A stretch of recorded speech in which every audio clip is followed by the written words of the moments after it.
Bonsoir et merci d'être avec nous sur Journal de guerre. Au 112e jour de la guerre entre le Hamas et Israël, voici ce qu'il fallait retenir de la journée à 19h30, heure de Beyrouth.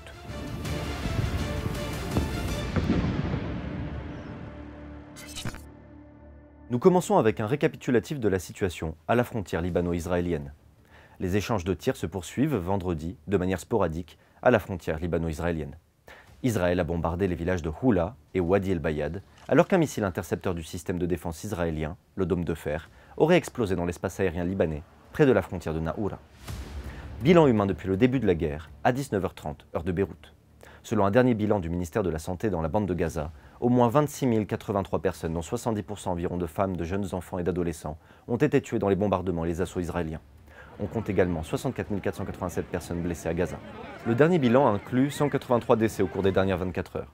Côté israélien, un bilan de 1140 personnes tuées lors de l'attaque du 7 octobre a été établi par l'AFP à partir de données officielles israéliennes. Un chiffre qui ne varie pas malgré l'annonce régulière de soldats israéliens tués au combat. À Gaza, où les bombardements se poursuivent, le mouvement palestinien Hamas a diffusé vendredi sur Telegram une vidéo dans laquelle apparaissent 3 otages israéliennes, dont 2 se présentent comme des militaires. Quelques 250 personnes ont été enlevées et emmenées à Gaza selon les autorités israéliennes. Une centaine a été libérée fin novembre lors d'une trêve en échange de prisonniers palestiniens et 132 otages sont toujours retenus captifs dans le territoire palestinien, dont 28 seraient morts. En lien avec le conflit de Gaza, 2 missiles ont explosé vendredi près d'un navire au large du Yémen dirigé par les Houthis, solidaires du Hamas, sans faire de dégâts, a rapporté l'agence de sécurité maritime britannique UKMTO. Par ailleurs, la résistance islamique en Irak, nébuleuse de combattants issus des groupes armés pro-Iran, s'est engagée vendredi à poursuivre ses attaques contre la coalition internationale anti-djihadiste, malgré les discussions à venir entre Bagdad et Washington sur la présence de ses troupes en territoire irakien. Sur le front diplomatique, la Cour internationale de justice, la plus haute juridiction des Nations Unies, a appelé vendredi Israël à, je cite, « prendre toutes les mesures en son pouvoir pour empêcher, fin de citation, les actes qui pourraient relever de la Convention des Nations Unies sur le génocide, établie en 1948 après l'Holocauste ». Pour sa part, le Premier ministre israélien Benjamin Netanyahou juge, je cite, scandaleuse, fin de citation, les accusations de génocide à Gaza déposées par l'Afrique du Sud auprès de la Cour internationale de justice.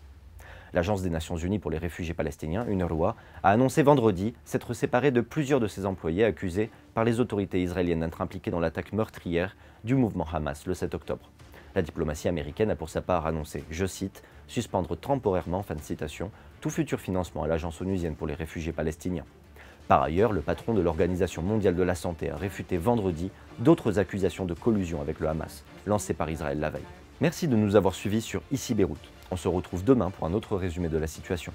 Vous pouvez suivre toute l'actualité concernant cette guerre sur notre site www.icibeyrouth.com sous la rubrique Guerre Israël-Hamas ainsi que sur tous nos réseaux sociaux.